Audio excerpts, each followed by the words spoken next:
Vendredi 16 août 2024, amis internautes de Royal TV Bénin, salut et bienvenue à ce tour d'horizon des infos. Tout de suite, le sommaire. Culture, célébration d'une messe d'action de grâce par les hauts dignitaires de Tronkwetor de Ka à Lafia à Taonu. Mauvaises pratiques et certaines déviances observées sur les réseaux sociaux dans le cadre des sacrifices dans les couvents. Les hauts dignitaires de Tronkwetor de Ka à Lafia de Ronoganhosu Papa Djirado ont organisé un colloque pour mettre fin à la dérive. Fin de formation de la deuxième vague de la catégorie 2 en agro-business à la ferme École Saint de Kakanitue. Le projet PADAM met 28 nouveaux entrepreneurs agricoles sur le marché. À nouveau, salut. Ce samedi 10 août 2024, sur la ferme École Saint de Kakanitue, la deuxième vague des jeunes entrepreneurs agricoles ont fini leur formation. Au total, ils sont 28 nouveaux entrepreneurs que le projet PADAM vient de mettre sur le marché. Suivez le point dans ce reportage de Eric Koutikor et Sergio Akotayon. Après les 30 jeunes entrepreneurs agricoles mis sur le marché par le projet PADAM le 15 juin 2024 dernier, 28 nouveaux entrepreneurs agricoles de la catégorie 2 de la deuxième vague viennent de finir leur formation après les cours théoriques et pratiques, respectivement au lycée agricole d'Adjawere et sur la ferme École Saint de Kakanitue. La remise de fin de formation a eu lieu le samedi 10 août 2024, suivie de la remise de matériel aux bénéficiaires le dimanche 11 août 2024 sur la ferme École Saint. Un centre d'incubation, c'est un centre où les gens viennent se faire former. Et là, derrière moi, vous avez un groupe de jeunes envoyés ici par le programme PADAM pour 7 semaines. Donc, ils sont dans un programme d'incubation. Et nous faisons ça pour eux en consortium avec le lycée agricole d'Adjawere. Donc voilà, entre le lycée ici, ils viennent de finir 3 mois et aujourd'hui c'est le dernier jour de leur formation. Ici, nous formons les jeunes, nous les orientons à s'intégrer dans les chaînes de valeur agricole, c'est-à-dire qu'ils ont l'agriculture ou un métier lié à l'agriculture comme activité qui leur donne de l'argent. Et donc voilà, ces jeunes-là ont postulé au projet d'appui, de projet PADAM, qui est un programme du gouvernement, et ils ont fini leur séjour. C'est prévu qu'à la fin de ce programme-là, ils aient accès à des petits équipements pour démarrer leur activité à la maison. Donc voilà, ils partent aujourd'hui avec quelques équipements pour qu'arriver à la maison, ils n'attendent pas encore quelque chose, qu'ils aient déjà le minimum pour démarrer leur activité de production. Très émus, les bénéficiaires expliquent le choix de leur domaine et livrent leurs impressions. J'ai suivi la formation de PADAM et j'ai choisi de produire le riz paddy. Et j'ai choisi le riz parce que nous sommes au Bénin. Et si nous prenons 98% des Béninois chaque jour, chacun essaie de prendre quelque chose. Et dans la nourriture qu'on prend, il y a la nourriture, il y a le riz au moins. Le parcours a été très intéressant parce que l'agriculture aujourd'hui, c'est le métier de l'avenir. Et nous avions fait 5 semaines à Adjawere, nous avions fait aussi 7 semaines ici sur la ferme Saint. Donc vraiment mon impression, je suis dans la joie. Je suis dans la joie parce que premièrement nous étions beaucoup à déposer les dossiers et nous sommes ici aujourd'hui en tant que bénéficiaires. Donc c'est la joie à mon niveau et aussi je suis tellement content. En ce qui concerne la suite qui est réservée à ces nouveaux entrepreneurs agricoles, le recteur de la ferme École Saint est rassuré.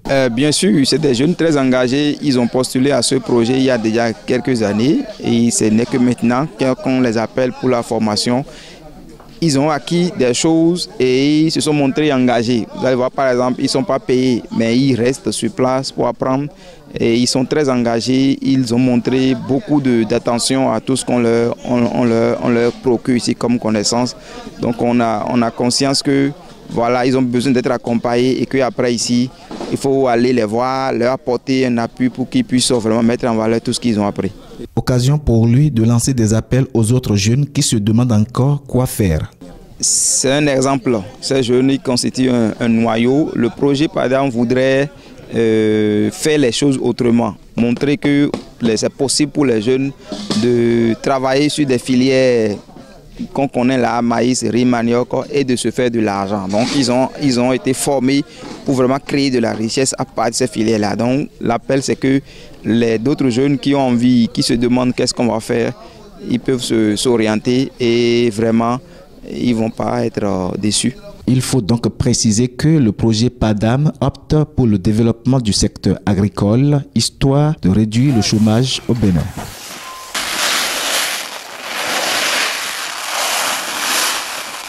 Suite aux nombreuses déviances observées sur les réseaux sociaux dans le cadre des sacrifices faits dans les couvents et qui n'honorent pas les hauts dignitaires de la religion endogène, les responsables de la divinité, Tronkpetondeka Alafia, ont organisé un colloque pour proscrire ces pratiques malsaines. En cas de récidivisme, ils promettent sanctionner. Suivez le point dans ce reportage de Eric Koutiko et Grégoire Ngwedi. Désormais, certaines pratiques sont proscrites dans la divinité Tronkpetondeka Alafia. Et pour cause, certaines déviances sont observées sur les réseaux sociaux. Pour mettre fin à cela, un colloque est organisé par les hauts dignitaires de cette divinité à Taonu, dans la commune de Ouida, au siège national de Rounogan Hossou Papa Dirado, ce samedi 10 août 2024. Le colloque est organisé pour revoir nos copies dans nos rituels, surtout en ce qui concerne la numérique, n'est-ce pas? Donc il y a déviance. Nous avons remarqué qu'il y a déviance des gens, ce qu'on ne doit pas exposer, ce qu'on ne doit pas montrer sur TikTok, Facebook ou WhatsApp. Tout cela se fait. Or, nous sommes dans un milieu religieux traditionnel. Est-ce que vous voyez? Donc maintenant, là, il faut qu'on mette fin à ça. Ils expliquent donc la quintessence de ces pratiques proscrites. La quintessence de ces pratiques proscrites, d'abord, les immolations qu'on met sur les réseaux sociaux, c'est grave. Vous voyez? Donc il y a des rituels que nous devions faire dans le temple. Mais les gens font ça n'importe comment et envoient ça sur les réseaux sociaux. C'est grave. Les gens pensent que ça nous rend service. Non, ça nous dessert même. Mais nous ne sommes pas contre les réseaux sociaux. Mais ce qu'on doit, disons, ce qu'on doit publier, c'est autre chose que ce qu'on doit faire au niveau de nos temples. Parce que nous sommes dans une religion purement traditionnelle. Pour le respect de ces nouvelles dispositions prises lors de ce colloque, les hauts dignitaires de Tronkpetondeka Alafia comptent sur les leurs et invitent tout le reste au changement de comportement. Et à tous ces adeptes, et principalement les adeptes de la communauté Asnades et Wendonafa, je crois qu'eux, ils vont respecter. Ils vont respecter. Et nous invitons même les autres, s'ils le font, de changer de comportement dans ce sens-là. Pour bien structurer les décisions qui sont prises à ce colloque, les responsables de la divinité de Rounogan Hossou Papa Dirado vont déposer très prochainement les tests dans les grandes instances de la justice pour qu'en même temps des sanctions puissent tomber sur les récidivistes.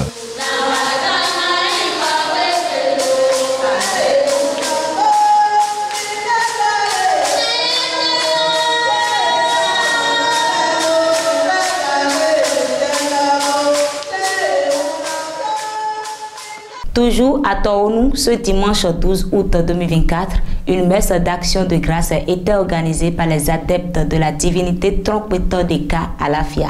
C'était suite au colloque organisé la veille et qui a pour but de lutter contre les pratiques endogènes malsaines publiées sur les réseaux sociaux par certains praticiens.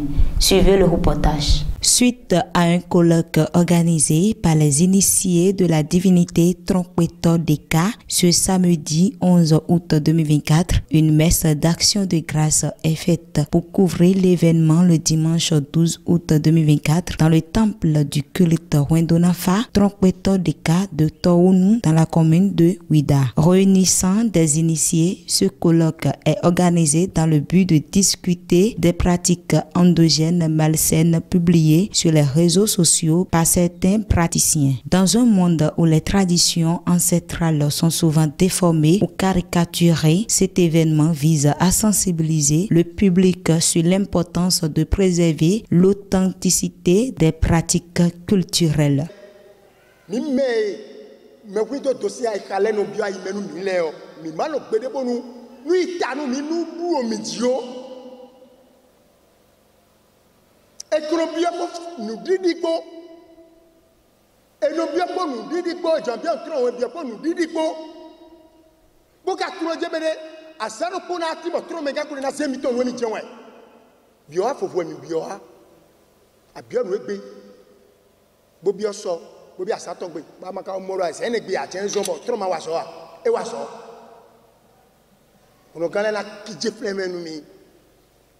Forcé ouais bon et bien nous bétron et na mo bé a on gagne atimenu mi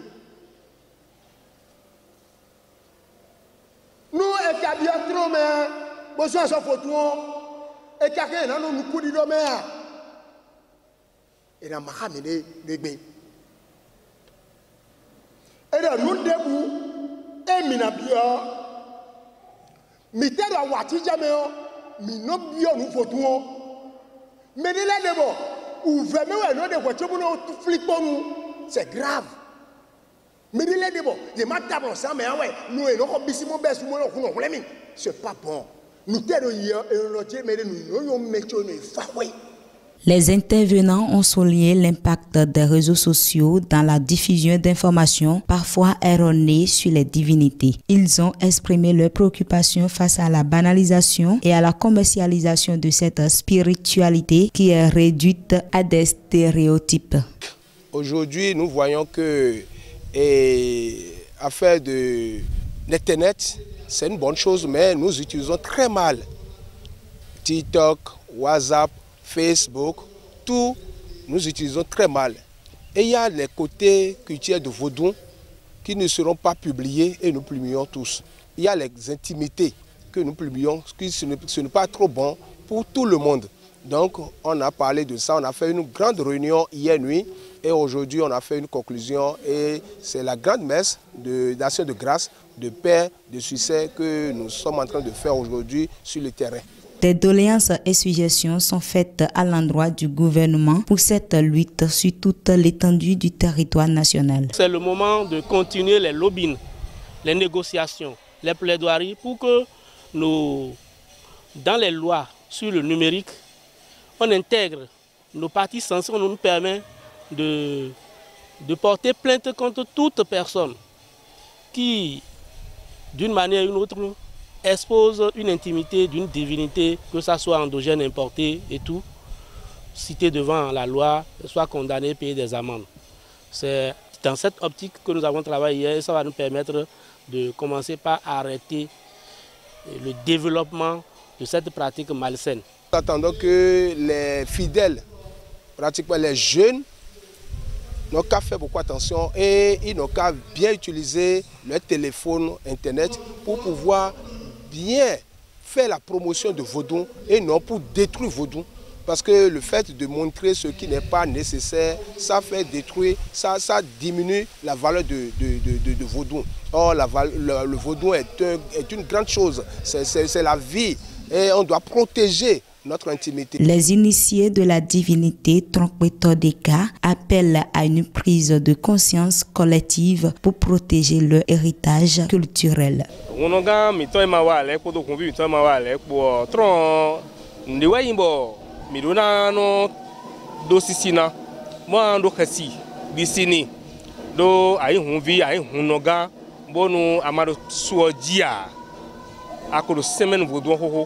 Suo e karuna he bona si bon da Vaudou si Et il y a hobby si on peut vaudou on peut vaudou à terre bassi à toi à Simon Diditon vaudou na un bas au tout oui aduna we le gboto me ya we ho gbeton na ko do gbigbo me on di ran we e do ando ndidi e ando ndidi et des lido gandio e do ando. Rappelons que ce colloque représente un pas important vers la valorisation des pratiques endogènes et la lutte contre les appropriations abusives sur les réseaux sociaux. Les praticiens doivent utiliser les plateformes pour éduquer et faire la promotion de la religion endogène que de laisser les fausses représentations s'imposer. Les membres de l'association SIC Commune ont procédé à la remise de matériel photographique aux photographes dont les associations appartiennent à l'association donatrice.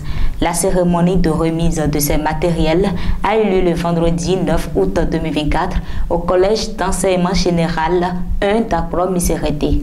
Reportage Urbil Lonou et Jacques Tivor. L'association SIC Commune dont Adjara, Miserete, Dangbo, Bonou, Avranco et Adjoum a organisé le vendredi 9 août 2024 une séance de remise de matériel dont 6 appareils photo, 2 caméras et 5 imprimantes photos aux photographes des 6 communes de l'association, dont 2 photographes par commune. Ce geste intervient suite à une formation organisée pour ces derniers. Selon le président de l'association, il s'agit d'aider ces photographes dans leur profession pour une meilleure évolution. Déjà 5 ans que nous réfléchissons sur cette initiative et notre association se repose sur des critères. Il faut d'abord être membre d'un groupe de l'association. Ces photographes qui viennent de bénéficier de l'initiative ont respecté les règles qui leur ont été confiées. Et nous avons décidé de choisir 2 par commune afin de leur porter aide puisqu'ils souffrent du manque de matériel. À cause de manque d'outils de travail et de moyens, ils ne progressent pas après leur formation et comme l'initiative vient pallier ce fait, nous avons rassuré de notre soutien. Un grand ouf de soulagement aux bénéficiaires qui expriment leur mot de reconnaissance. C'est une grande joie qui nous anime en ce jour puisqu'on ne s'attendait vraiment pas à ce geste venant de l'association. On souffrait beaucoup pour avoir les matériels pour travailler. Maintenant qu'ils ont pensé à nous aujourd'hui en nous remettant les matériels dont on paiera un peu jusqu'à finir, c'est vraiment une grande aide à notre égard. Nous leur disons merci et que Dieu les bénisse dans leurs travaux.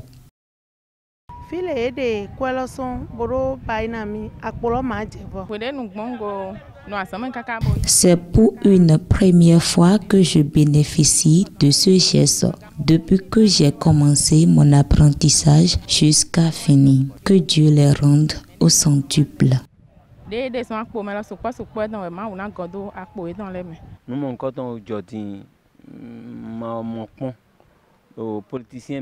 C'était les politiciens qui faisaient cette œuvre et je suis vraiment ému de ce geste de l'association à l'endroit des photographes en leur remettant des matériels photographiques. Nous prions également d'autres généreux de bien vouloir porter aide à tous les artisans, plus précisément les photographes.